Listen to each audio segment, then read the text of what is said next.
Twins, we're gonna score. We're gonna win. Twins, watch that baseball soar.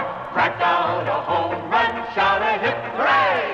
Cheer for the Minnesota Twins today.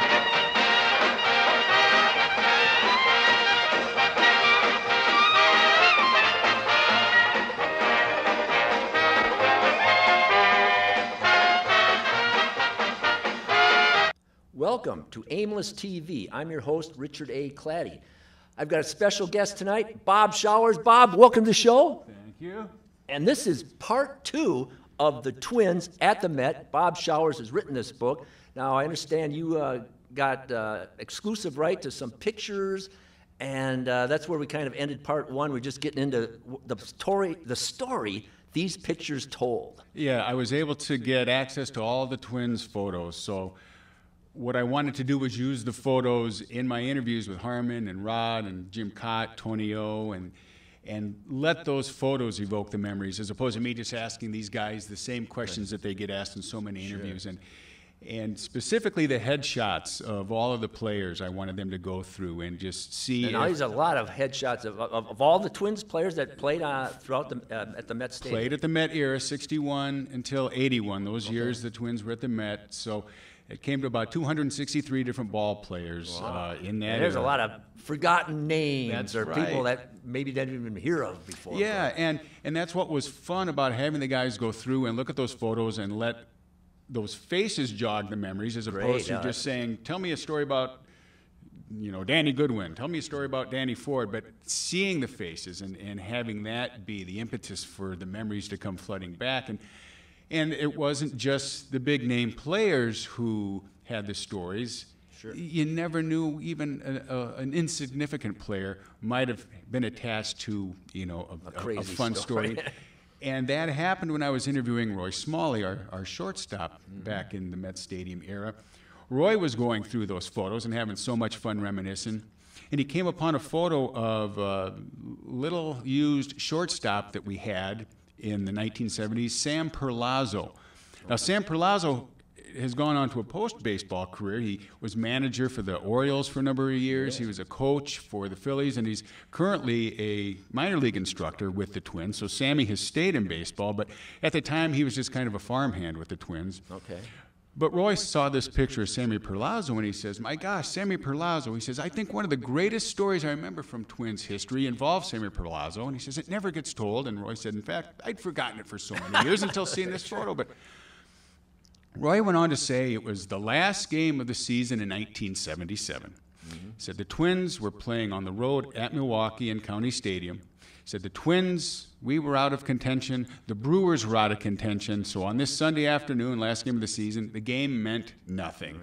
So Sammy Perlazzo had been a September call-up. So we know that in September, teams are allowed to call players up from the minor leagues just to give the guys a taste for being on the big league squad and give them a feel for being in the dugout. Well, Sammy was one of the September call-ups late in 77. So here it is, the last game of the season, and Gene Mauch, the Twins manager, decides to let Sammy play shortstop that day. Well, going into that game, Rod Carew had 99 runs batted in, and that was the great season that Rod had when he flirted with hitting 400. Sure. He went into that last game of the season, Rod did, with 99 runs batted in. And Roy, as he was telling his story, said, we all knew how much it would mean to Rod to get 100 runs batted in. He had never hit that milestone, that threshold before. Right. But Rod wouldn't say anything about it. He said, but we knew it meant a lot to Rod. So Roy said it was the 8th inning of the game, and Sammy Perlazzo in the top of the 8th is set to lead off for the Twins, and Rod is scheduled to hit behind him. So as Sammy is in the on-deck circle, ready to go up and hit, Gene Mauch, the manager, yells at Sammy and says, Perlazzo, come here. He says, you go up there right now and hit a triple. Do you understand? Just sit back. You go hit a triple. Roy says, Sammy Perlazzo turned as white as a ghost. He said, he's this rookie minor league call-up. He's already scared to death of crusty old Gene Mauch, and now Gene Mauch has just ordered him to go up and hit a triple. Toughest thing to do as a batter, to hit a triple. So he said, Perlazzo just kind of numbingly nodded his head and started to make his way toward the plate when Mauch said, come here, come back here. He said, this pitcher for the Brewers, and it was old Bill Travers. You might remember the ace for the Brewers, Bill Travers. He said, he likes to throw a split-fingered pitch. We've noticed when he'll grip that, his glove will flap open just a little bit. Wow. He said, so if that glove doesn't flap on the first pitch, he's going to start you out with a fastball. You hit that fastball for a triple. Roy says, Perlazo goes up to the plate. First pitch, line shot down into the left field corner. Perlazo hustles all the way around to third. Perlazo hits a triple. Next at bat, Rod comes up, solid base hit up the middle. Perlazo scores. Rod finishes the season with 100 runs batted in, the only time in Rod's career that he drove in 100 runs, all because of Sammy Perlazo going up on demand from Muck and hitting that triple. So it was a kick to hear that story, certainly. Well, I interviewed Rod a second time after hearing that story. Rod met with me twice. He was so meticulous in going through those headshots that upon the end of our first meeting, he was only halfway through. So when I met with Rod a second time, he hadn't yet got to Sam Perlazo's photo, so I couldn't wait to see Rod's reaction, and I didn't let on that I knew this story. Sure. So sure enough, Rod's making his way through the headshots. He gets to the photo of Sam Perlazo, and Rod just gets this warm smile on his face, and his shoulders kind of slumped a little, and he goes, Sammy Perlazo. He says, you know what? Last game of the season in '77, I had 99 runs batted in. Gene Mauch ordered Sam to hit a triple so I might be able to knock him in to get 100 RBIs. Right. And he said he did it. He actually did it. And Rod said, after that game, I told Sammy I'd take him out to dinner, and looking at this photo of him now, I realize I haven't done that yet. So Rod said, I think I owe Sammy a dinner along the way. Well, yeah, I've been great memories, but sometimes I suppose when they saw some of those pictures, you might get conflicting reactions. Yes, good point. A good story involves Rod with that as well. Oh, really? Rod and Harmon told two different versions of the same story. Sure. I interviewed Harmon on a Friday afternoon, and he comes to a photo of a small-time reliever we had named Steve Barber. Mm-hmm. And Harmon sees this photo, and Harmon says, oh, Steve Barber. He says, he just about took my head off in an exhibition game one time. He said, Steve Barber was pitching for our minor league team in Tacoma. Mm-hmm. He said, we were out on the West Coast and went up to had an exhibition game against our Tacoma team. And he threw one high and tight. And Harmon says, I had to duck out of the way. I thought I was a goner. You know, Harmon, just such a gregarious, wonderful man. Harmon said, yeah, you know, the lights in that old minor league ballpark weren't so good. I think I had a little trouble picking up that ball. So, okay. Cute story. Mm-hmm. The next day I interviewed Rod. Right. Rod's coming through. Rod gets to the picture of Steve Barber. Rod just grits his teeth. He says, Steve Barber. He threw a pitch at Harmon's head. He says, boy, was I ticked. He said, even though Steve Barber was in our organization, I charged the mound from the dugout. Rod's version was Steve Barber was the last pitcher cut in spring training, and this exhibition game took place 2 weeks after spring training ended. Rod felt that was Steve Barber's way of trying to get back at the Twins, throwing a pitch at Harmon's head and knocking Harmon down. Wow. So here you have the two conflicting versions of that. Now, when I interviewed Harmon and Harmon went through those headshots and talked about players, the first thing Harmon would say fell into one of three categories. It was either, oh, he was a good guy, or he was a really good guy, or he was a great guy. So Harmon looked upon everybody in the highest positive way. So I tend to feel that maybe Rod's version of that story was closer to the truth, that maybe Barber had a little vindictive streak in him and thought, hey, I'll send my own little message to the team this way. Sure. Well, what was amazing about the Twins at the time, I mean, these players, nothing like today's contracts. I mean, if you're a left-handed specialist and you can get one guy out, you're making, what, $5 million or some crazy deal? You might pitch to one guy. Back then, you had a relief pitcher, they'd come in like at the 7th inning or something, or 8th inning. There was no specialists. No, closers came in like the 7th. There was one year we had Bill Campbell. He won 16 games, and he also had 38, 40 saves, but that's because he was coming in the 7th inning, a save back then. There was nothing to throw 200 pitches a year or something. Now, we can't do that. No. Well, it's funny you mentioned the contracts, too, because when the guys got to the photos of Cal Griffith, the Twins' old owner back then. They told funny stories about how Calvin would sit up in the press box and keep his own stats, even though the team had stats that they would have. Calvin was very meticulous in keeping his own, and then he would use those stats the next year when he had you sign the contract. And this was the days before free agency and things like that. You couldn't just say yes or no to a contract offer and think you could sign with somebody else. No. You were with that team, and so they'd say once a year in December, you'd get called into Mr. Griffith's office, and he would push the contract across the desk to you, and you either signed it or you didn't play. You couldn't refuse to sign it and think, I'll latch on with the White Sox or the Indians or somebody. You either played or you didn't. And Calvin was pretty tight with the buck. Yeah, and he would use those stats that he kept when he determined what he was going to pay you that next year. Sure. And so he might say, you came to the plate last year 10 times with a runner on second and nobody out, but on 3 of those times you failed to advance the runner to the third base, so I'm going to hold back $50 for each of those times that you did that. And Rod Carew told the story about being outside Calvin's office waiting for his time to go in and meet with Mr. Griffith on the contract, and Jerry Terrell, who was a utility infielder that we had back then, went in for his meeting with Cal Griffith, and Rod says, Jerry Terrell was feeling pretty confident that he'd had a good season the year before and that he was going to get a raise, especially because he had just had a young child. He and his wife had their first child, so he thought I was going to get a raise, Jerry Terrell did. Rod says about 20 minutes, Jerry Terrell came out of his meeting in tears because not only did he not get the raise, but Calvin Griffith docked him from the previous year's salary. So that was Bert Blyleven tells a similar story where he had a pretty good year, he's going in there and Calvin gives him all this crap and he was going to get docked. I mean, he was looking for a big raise and he's going to end up with less money. And he said, and then he demanded a trade. That's what we lost by 11. He demanded a trade after that. Yeah, that was just when free agency was coming in, and at that point, Cal Griffith knew that I'm not going to be able to re-sign him. He's going to leave. And he's gonna be due some big money, and I'm not going to pay that big money. So that's when they traded him to Texas for Roy Smalley, Mike Cubbage, and a few other guys that kind of drifted through the program. And that's what really hurt the Twins team in the mid and late 70s. We had a really solid ball club with Lyman Bostock and Larry Heisel and Rod and Calvin just wouldn't pay him. Bill Campbell and guys like that, but. Yeah, Calvin wasn't going to pay. Free agency came, so the team got gutted. Heisel went to Milwaukee, Bostock went out to California, Bill Campbell went to the Red Sox, and ultimately that's what led to Rodney being traded out to the Angels for Ron Jackson and such, Kenny Landreau, because there was no way Rod was going to re-sign with the Twins when he knew he could get big money elsewhere. The Twins had a lot of success. I mean, we had teams in the early playoff system. I remember Billy Martin was the coach back then.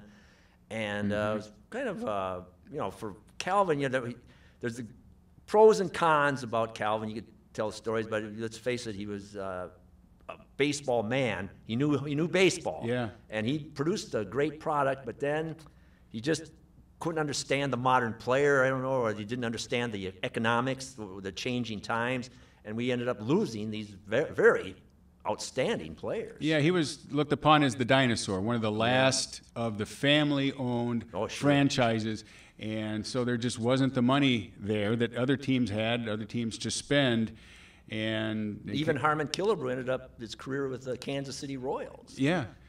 Calvin wanted Harmon to retire after Harmon's last season with the Twins, which was 1973, and offered Harmon the opportunity to either be a first base coach with the Twins or to be the manager of the AAA affiliate out in Tacoma. And that was right when Frank Quillisi was let go as manager. Harmon wanted to be the manager of the team. Wow. Cal Griffith didn't want to hire somebody that didn't have previous managerial experience, and that's when Calvin hired Gene Mauch to come in. So, but you're right, we had that solid team in the late 60s. Unfortunately, we went up against the Orioles, which were a powerhouse then. In the early 70s, we had a strong team, but we went up against the Oakland A's, who were winning championships. Right. And then in the later 70s, we went up against the Kansas City Royals, who were a strong team coming on then with Amos Otis and George Brett and Darrell Porter and Frank White and Larry Gura. So the timing wasn't right for the Twins because there were all these other dynasties there, and then we were losing the players, whereas other teams were hanging on to theirs. But there was a lot of great baseball played there. A lot of great baseball, a lot of great teams, and great characters that were out there. It was funny when I would do the interviews and guys got to the photo of the old broadcaster Halsey Hall. Yeah, Halsey Hall. Remember Halsey Hall so well. He was an institution here in Minnesota. So whereby the Steve Barber incident, you'd get different versions of the same story. What was interesting with Halsey Hall is his photos would generate the same response over and over again. The guys would say, when talking to Halsey Hall, you never wanted to get too close because he had the worst breath of anybody. Those were the first things that I would hear from each guy. They'd say Halsey Hall had the worst breath. That's because he's always smoking cigars. Well, it was followed with because he loved to eat raw onions. So here would come story after story from Harmon, from Frank Quillisi, from Jim Rance, the director of minor leagues. All these guys had their own Halsey Hall onion story. Frank Quillisi said Halsey Hall would walk around and eat a yellow onion like it was an apple, a raw onion. And Jim Cott said that back in the 60s, the Twins had their own charter. It was an old United DC-6, and he said it had one of those round horseshoe lounge areas in the back of the plane. And Jim said once we would get up in the air, Jim said myself and Bill Tuttle and Bob Allison and Ray Scott, the announcer, he said we like to go to the back of the plane and play bridge. He said, well, it never failed. We'd be back there about 10 minutes into our bridge game, and we'd look down the aisle of the airplane, and here would come Halsey Hall, making his way back. He said, because Halsey Hall didn't like to fly, and he always felt more comfortable sitting back there than in his seat. And he said, always hanging from the belt loop on Halsey Hall's trousers were a mesh bag from the supermarket filled with onions. And Jim Cott said we would cringe when we'd see Halsey making the way back because he would start popping in little pearl onions, and then he had a sack of what Halsey Hall called his medicine, but it was just a flask of Jim Beam bourbon. Yeah, so I heard Halsey enjoyed a drink. Yeah, so he'd sit back there, eat his onions, wash them down with the bourbon, and then have the cigars. So they said it was just terrible having to deal with Halsey Hall with his breath. Charlie Walters, who's a wonderful longtime sports writer at the Pioneer Press, was a member of the Twins in 1969. He had gone to the Twins tryout camp that they still hold to this day to give, recent high school grads and local kids and college kids a chance just to get out on the big league field and let the Twins scouting staff kind of check them out. Yeah, very few players are signed to a contract through those tryout camps. But Charlie did get a $500 contract from going to the camp in 1969. He was a high school kid in Minneapolis.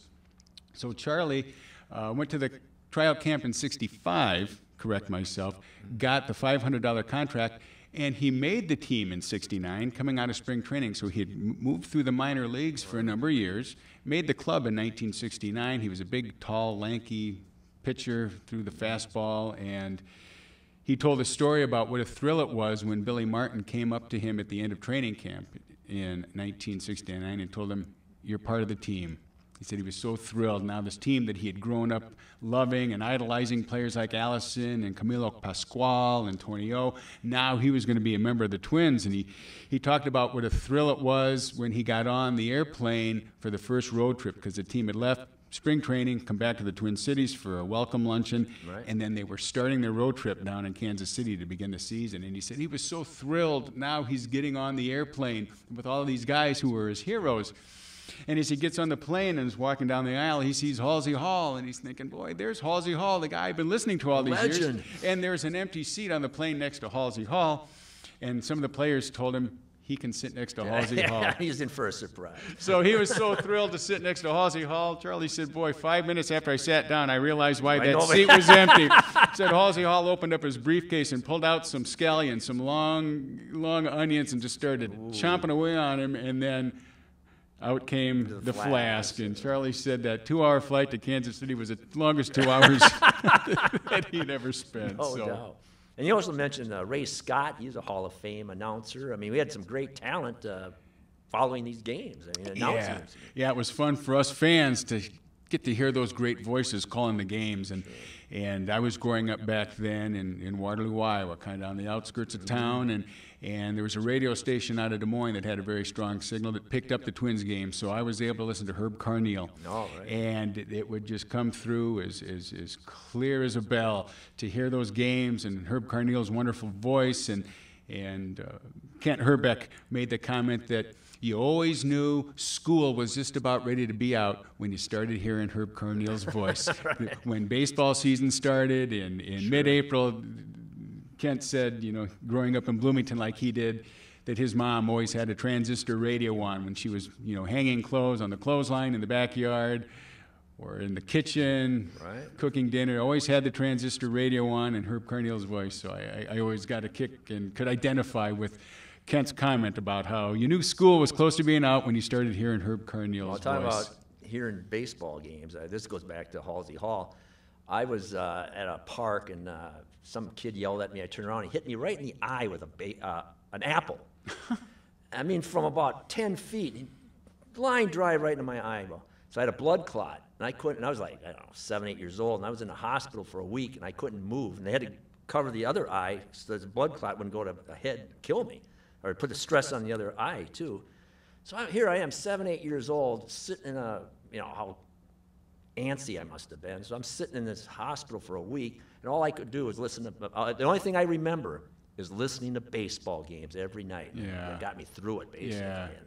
Well, those guys did such a great job of yeah, painting a picture and not just the things with the game, but the way they would describe the surroundings, sure, and what kind of night it was and things like that, and just the fun things that went on aside from the game and the sounds that you would hear in the background. There's other unique things that happened at that stadium. I mean, wasn't there like a bomb scare? Well, that was a bit of folklore attached to the stadium that nowadays information on the internet is so easy to find, but for so many years there were stories that floated around surrounding the stadium that you didn't know if they were true or not, or what level of truth that there were. And so, story about a bomb scare that I wanted once and for all. Let's get this story chronicled and preserved. And sure enough, there was a bomb scare at the ballpark. This was August 25th, 1970, and it was one of the years that the Twins made it to the playoffs. So they had a Saturday night game against the Red Sox. Pretty good crowd out there because the Twins were in contention. There were about 30,000 people. And I interviewed the Twins' longtime public relations director, Tom Mee, is the gentleman's name. Tom has passed away about a year ago, but just a wonderful man. And you talk about a wealth of knowledge. But I went to Tom. I said, once and for all, what happened on that night? And he said it was about the 4th inning of the game. He's up in the press box, and he gets a call from the Bloomington Police Department. They inform him that they have just received a call at the police station. Somebody just called and said that they had gone out to the ballpark earlier that morning and placed a bomb somewhere, and that bomb was going to go off during the game. So this is the first time that anybody had been faced with something like this. Yeah. The Twins certainly hadn't ever been faced with this kind of dilemma, nor had the Bloomington Police Department. And this is now getting to a period of time in America of social unrest and Vietnam War, protests and things like that. So there were bomb scares that were going on throughout the country at the time, but certainly nothing to this level at Metropolitan Stadium during a Twins game. So Tom said he asked the police department, what do you want us to do? And they said, well, we have to get everybody out of the ballpark as quickly as possible, and if we try to do it by normal means, as if the game had just ended and everyone going out to the parking lot, it'll take forever. So you have to instruct everybody on the upper level to leave through those switchback ramps that were on the exterior of the ballpark. Remember those ramps that were kind of cantilevered? And then everybody in the lower level has to move down and onto the field. So that's how we'll get everybody out in orderly fashion so we can see and see, bring in some dogs and try to sniff out this bomb. So I interviewed Tom, and I interviewed Frank Quillisi and Tony Oliva, and they all had the same memory of the Twins' crusty old public address announcer, Bob Casey. Right. And it was put to him to get everyone out in early fashion, and how Bob Casey got on the microphone and said, ladies and gentlemen, we ask for your patience, but we've just received a call. and somewhere in the stadium is a bomb. And how he screamed the word bomb. Wow. It just rattled everybody. So sure enough, folks in the upper deck making their way out, folks in the lower deck making their way onto the field. And Frank Quillis, he said, I was standing next to the Twins dugout as people were filing their way down onto the field. And he said, suddenly I noticed there was a woman who went into a panic. He said she threw herself down on the concrete area by the box seats, and she wrapped her arms around a wrought iron boxy chair, and he said she wasn't moving. Whoa. She wasn't moving. And her husband is standing there imploring her to get up because he's worried about her, number one, but they're holding up the long line of people trying to get down onto the field. Yes. So Frank says, I looked up to the man and I said, knock her out. Knock her out. Getting hit by you won't be as bad as that bomb. So Frank says, sure enough, this gentleman reared back and boom, jacked his wife across the jaw, and she threw her arms open, and Frank said the gentleman, with the help of a couple other guys, were able to pick this woman up, and she's flailing, and they bring her down onto the field. Well, they get everybody down on the field. Bloomington police came in. Tom Mee said that the police had 2 dogs, and they weren't into the stadium more than 15 minutes before they determined no bomb. Everybody back in and on with the game. Yeah. So Crazy. Twins wound up losing 2-1. Little Tony Conigliaro hit a home run in the 8th inning, and the Twins lost that game. But I was chatting with the current chief of police in Bloomington, a gentleman named Jeff Potts, a year or so back, and we were talking about this story. And this all came after the book was published, so I wasn't able to get this part in the book. But he said that story has been floating around the Bloomington Police Department for years, and he confided in me that, number one, somehow, he didn't say how, but they knew that bomb scare was a hoax. Okay. He said, but once the call was placed to us, we had a duty to call the Twins. No doubt. But he said those weren't bomb-sniffing dogs. He said there was a member of the Bloomington Police Department that lived right across Cedar Avenue from the stadium, and they knew that this guy had a couple of hunting dogs, so they called up old Earl Perkins and said, Earl, we need some dogs. Can you put your uniform on and go across Cedar Avenue to the ballpark and just make it look like the dogs are sniffing for bombs? Because those were different times. So different times. If somebody calls Target Field right now with a bomb scare, there's going to be black helicopters. It's going to be FBI. The city's going to be in lockdown. I mean, all kinds of carrying on. But that was the bit of the folklore. The bomb scare. Well, hey, there's so many happen. great stories. It's amazing how fast this half hour goes by. Once again, Bob Showers has written this book, The Twins at the Met. Now, I understand you can get this on Amazon. Is that correct? Yeah, it's been out for a couple years, but you can still find it at Amazon.com. My publisher, distributor has a website, itascabook.com. And it all ended for the Twins out there on September 30th, 1981. A 5-2 loss for the Royals. That was the last Twins game at the Met. The Vikings. Then they built a few months dome. later, and then they built the dome. But I believe you have a book on the dome. That too, but for the Twins in that day, it was a Wednesday afternoon in late September. It was a rainy day. Late September meant kids were back in school. Twins lost 5-2. Last at bat was Roy Smalley, a fly out to short left field, and the attendance was only 15,900. So. That was the end of the Met. And then I believe it took a few years to tear down, and then. The building sat out there once they moved to the dome. Sat out there just kind of wasting away and rusting away, the field going to seed, and it wasn't until 3 years later that they began actual demolition to make way for Mall of America. How about that? Well, Bob Showers, I want to thank you once again for coming. Thank you. Great book, great pictures. Oh, my pleasure being here. Thanks for having me. Once again, I'm Richard A. Claddy for Aimless TV. We'll be back with another show at the Dome.